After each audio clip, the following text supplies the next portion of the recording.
Shalom, shalom peuple de Dieu et bienvenue à la Rhapsodie de ce mardi 21 mai 2024. Rhapsodie écrite par le pasteur Chris Oyakilome. La lecture vous est offerte par les vérités de l'évangile. Le thème d'aujourd'hui est le ciel règne. Et le verset est pris de Daniel 4, verset 17, qui nous dit: la décision est annoncée par des messagers. Les saints déclarent le verdict, afin que les vivants sachent que le Très-Haut est souverain sur tous les royaumes de la terre, qu'il les donne à qui il veut et qu'il place sur eux les plus vils des hommes. Alléluia. Fin du verset. Le pasteur Christ dit: dans plusieurs nations du monde, les chrétiens sont attaqués chaque jour. En fait, dans certaines villes, ils encourent le risque d'être emprisonnés ou radiés pour avoir parlé de Jésus. C'est pour cette raison que certaines églises ont aujourd'hui peur de parler avec audace. Même lorsqu'elles parlent, elles font attention à ce qu'elles disent pour ne pas offenser les autorités. Alléluia. Non. Tant que vous proclamez la vérité de la parole de Dieu, soyez audacieux. Ne restez pas silencieux. Déclarez hardiment devant quiconque la vérité selon laquelle Jésus-Christ est le Fils de Dieu, c'est-à-dire Dieu dans la chair. Il est le chemin, la vérité et la vie, et personne ne peut entrer en relation avec Dieu sans lui. On peut le lire dans Jean 14, verset 6. Quelqu'un pourrait dire: mais pasteur Christ, la loi de mon pays nous interdit de faire une telle affirmation. Mais la question est: d'où venez-vous? Celui dont nous parlons, Jésus-Christ, règne au ciel, sur la terre et sous la terre. Il est le monarque de l'univers. Sa parole est loi. Alors à qui feriez-vous obéir? À qui profériez-vous obéir? Les autorités de votre pays et de chaque pays lui sont soumises. La Bible dit que Jésus occupe la place d'honneur suprême au ciel, un lieu qui est infiniment supérieur à tout commandement, autorité, pouvoir, contrôle ou gouvernement inimaginable. Il porte un nom qui dépasse de loin tout nom qui pourrait être utilisé dans ce monde ou dans le monde à venir. Jésus règne. Le ciel règne et le monde entier doit le reconnaître. La Bible nous raconte quelque chose de remarquable que Daniel a dit en interprétant le rêve du roi Nebuchadnezzar concernant un grand arbre qui était abattu. Il a dit: le commandement de laisser la souche de l'arbre avec ses racines signifie que votre royaume vous sera restitué lorsque vous reconnaîtrez que le ciel règne. Alléluia. Et cela est dans Daniel 4, verset 26. Avez-vous vu ça? Le ciel règne. Même le roi Nebuchadnezzar, roi de toutes les nations à l'époque, a dû apprendre une leçon selon laquelle les cieux régnaient. Pas lui. Ne pensez pas que le maire de votre ville ou le président de votre pays est celui qui gouverne. Le ciel règne. Vous devez parvenir à cette compréhension. Ne dites pas: la loi du pays m'interdit et abandonnez. Non, prêchez l'évangile. Priez la volonté du Père sur votre ville et votre pays. Exécutez la volonté de votre Père où que vous soyez. Refusez d'arrêter de prêcher l'évangile par peur et par intimidation. Rappelez-vous, vous représentez le ciel et le ciel règne. Fin de la Rhapsodie. Alléluia. Alors, le pasteur ici nous dit quelque chose de vraiment simple. Il nous dit que nous devons comprendre que le ciel règne. Ça veut dire que c'est nous qui sommes au pouvoir dans ce monde. Nous sommes les propriétaires de ce monde et nous sommes les gestionnaires de ce monde. Et nous régnons, nous dominons. Et en tant que ceux-là qui règnent, nous ne devons pas avoir peur de prêcher l'évangile de manière hardiment, avec audace, parce que les lois de ce monde nous l'interdisent. Il dit qu'effectivement, il y a des personnes, il y a des villes, il y a des pays, il y a des places où il est impossible de prêcher l'évangile. Si tu prêches, tu peux être emprisonné, tu peux être tué, tu peux avoir des répercussions, mais il y a plein de choses. Ok? Et que dans ce genre de cas, ce que ça crée le refroidissement dans le corps du Christ. Ça crée la peur, ça crée l'intimidation. Et plusieurs chrétiens décident de ne pas énerver les autorités ou de ne pas prêcher, de faire attention à ce qu'elles disent pour ne pas offenser les autorités. Parce que Christ nous dit que non, ce n'est pas normal. Que nous devons comprendre que, comme le ciel règne, nous devons prêcher l'évangile, nous devons proclamer la parole de Dieu avec audace. Nous ne devons pas être silencieux. Nous devons déclarer hardiment devant n'importe qui, devant quiconque, la vérité selon laquelle Jésus-Christ est le seul chemin. Ok? Que Christ est le Fils de Dieu venu dans la chair et qu'il est le chemin, la vérité et la vie. Et nous dit que si on ne le fait pas, ils ne pourront pas le savoir. Si on ne prêche pas, ils ne pourront pas avoir l'occasion de pouvoir se convertir. Ils ne pourront pas avoir l'opportunité de pouvoir se convertir. Ok? Dieu comprend qu'il y a des places où c'est pas facile de pouvoir prêcher. Il ne dit pas d'aller partout pour crier, mais il dit seulement que d'être audacieux dans la manière de prêcher parce que il sait comment toucher ces personnes-là. Par exemple, ce que je comprends, ce que j'ai compris dans mon parcours de prière ou d'intercession pour les peuples, j'ai compris qu'il y a des peuples qui ont des grâces spéciales.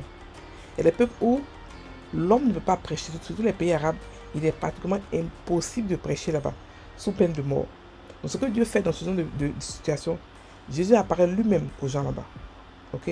Il apparaît lui-même aux gens, mais il faut que nous prions pour cela. Même si on ne veut pas sortir dans les rues pour parler, parce qu'on a tous des enfants, on a tous des familles que beaucoup de gens ne veulent pas, parce que la foi de tout le monde est différente. Ok? La foi, ta foi peut être audacieuse, comme ne pas être audacieuse, ne culpabilisez pas, mais sachez que au moins la prière, on peut le faire. La prière. Parce que la prière va faire que Dieu va réellement pouvoir se montrer et agir comme il se doit. Parce que le monde nous appartient. Et sans notre autorisation, on ne peut pas, Dieu ne peut pas conquérir les terres sans notre autorisation. Ça a l'air bizarre, mais il nous l'a donné. Quand il donne quelque chose, il ne reprend pas. Comme le monde nous appartient, on doit régner, mais on est aussi gestionnaire et propriétaire de ce monde. Donc, le pasteur nous dit ici que nous devons prêcher l'évangile parce que beaucoup de gens ne savent pas que Jésus est le chemin, la vérité, la vie. Beaucoup de gens croient qu'il y a plusieurs chemins qui partent à Dieu. Comme si Dieu était un Dieu confus qui amène plusieurs chemins vers lui. Non, il a un seul chemin qui vient vers lui. Et c'est le chemin de Jésus. Un chemin hors de ce chemin-là n'est pas un chemin, n'est pas le chemin choisi par Dieu. Et ça ne va pas vers Dieu, ça va vers quelqu'un d'autre, ça ne va pas vers Dieu. Ok? Donc, le pasteur nous dit que beaucoup vont se poser la question, mais Seigneur, mais pasteur, d'où je viens, la loi de mon pays ne me permet pas. Le pasteur dit que nous devons comprendre que celui qui règne, celui qui est avec nous, est le monarque de l'univers. Ça veut dire que le gestionnaire, le créateur, celui à qui tout l'univers appartient, pas seulement la terre, mais les cieux, la terre, sous la terre, tout ça, ça lui appartient. Il est le gérant, il est le propriétaire de tout l'univers et il nous l'a donné.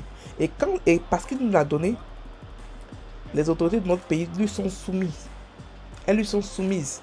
Quel que soit X, elles lui sont soumises. Quel que soit celui qui est à la tête des gouvernements, quel que soit celui qui est à la tête des villes, toutes ces autorités lui sont soumises à lui, Dieu. Il a donné, c'est vrai, mais son pouvoir ne s'est pas arrêté qu'il a donné la terre. Non. Il a le pouvoir de pouvoir incliner le cœur des gens, de pouvoir changer le cœur des présidents, des rois, des gouverneurs et tout ça. Donc, on n'a pas à avoir peur de ce monde-là. Parce que lui, on a reçu un pouvoir plus grand que ce monde-là. Et n'oubliez pas qu'on a reçu un pouvoir plus grand que Satan et tout son royaume. Et c'est lui qui règne dans certains pays. Donc si on a reçu le pouvoir sur les autorités, sur les principautés, ça veut dire que on n'a pas à avoir peur de physiquement parce qu'on les a déjà combattus et gagnés spirituellement. Ok? Donc, on est du Sion. On est du ciel où tout commandement, toute autorité, tout pouvoir, tout contrôle ou gouvernement est inimaginable. Tout ça, nous sommes soumis, ok, par rapport à la place que nous occupons dans le ciel. On a reçu un nom qui dépasse tout nom qui peut être utilisé dans les générations futures, passées, présentes. Il n'y a pas un nom qui est égal au nom de Jésus. Et on a reçu, la nouvelle création a reçu, le corps de Christ a reçu ce nom-là. Et avant nous, personne n'avait ce pouvoir-là. On a tellement eu de pouvoir. Personne n'a eu ce pouvoir, ce privilège d'avoir un nom aussi grand, aussi puissant et aussi autoritaire. Ok? Donc, Parce que nous portons ce nom qui dépasse tout nom créé, nous régnons avec Jésus. Nous dominons avec Jésus. Donc il n'y a pas de lieu d'avoir peur. Ok? Donc, le passage qui dit que le ciel règne et le monde entier doit le reconnaître. Et nous parlons maintenant de Nebuchadnezzar. Lorsqu'il a fait son rêve, il a demandé, et Daniel l'a traduit, Daniel a dit quelque chose. Il a dit que là, quand il a vu, il a dit qu'il va revenir. Il va revenir en tant que roi de la terre. Mais il doit d'abord reconnaître que le ciel règne.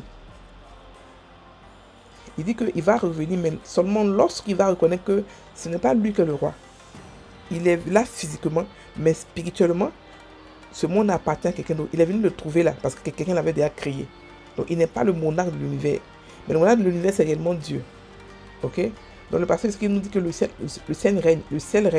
Et ça, Nebuchadnezzar a dû l'admettre, parce qu'après il est revenu. Ok? Et il était le roi de toutes les nations à l'époque. Il était le roi du monde entier. Il faut remarquer, avant que le corps de Christ arrive, le monde était géré à des rois, était confié à des rois, pardon. Il y avait toujours un roi qui dominait sur toute la terre. Mais quand Christ est venu, il n'y a plus de roi. Il y a maintenant des gouvernements de chaque pays. C'est parce que Christ est devenu le roi de toute la terre. C'est nous maintenant qui régnons. C'est nous maintenant qui sommes les rois de toutes les nations. C'est nous. C'est pour ça qu'il n'y a pas de roi. C'est nous qui régnons. Ok? Donc, nous régnons et nous devons parvenir à cette compréhension-là. De savoir que les lois du pays nous interdisent, mais les lois célestes ne peuvent pas nous interdire cela. Parce que c'est la volonté parfaite de Dieu. Ok? Le passage nous dit d'exécuter la volonté du Père, où que nous soyons. Que de refuser d'arrêter de prêcher l'évangile par peur ou par intimidation. De nous rappeler que nous représentons le ciel et le ciel règne. Alléluia, le ciel règne. Donc ici, c'est pour nous exhorter à ne pas avoir peur, pour prêcher l'évangile, à ne pas croire que ce monde-là qui veut nous intimider, là, ils sont plus forts que nous. Non, on est au pouvoir. C'est nous qui sommes les propriétaires de ce monde. Et après nous, avant nous, il y avait des rois. Mais quand on est arrivé, c'est nous qui sommes gestionnaires. Donc on doit se réveiller en tant que gestionnaire pour voir. On est nombreux, c'est vrai, mais on est aussi unis. On est un seul esprit, donc on peut gérer ensemble, dans l'amour, dans la cohésion parfaite. Alléluia. On va maintenant prendre la prière. Cher Père, merci de nous avoir donné le pouvoir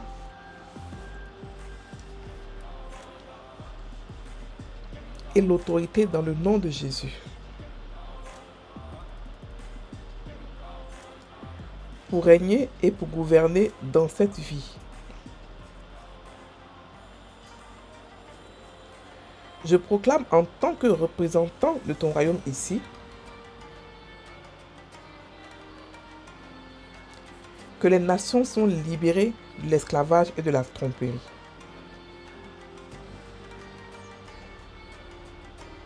Ta justice est établie dans chaque nation. À mesure que l'évangile pénètre dans le cœur de tous les hommes. Au nom de Jésus. Amen. Frères et sœurs en Christ, merci de m'avoir écouté. Passez une bonne journée.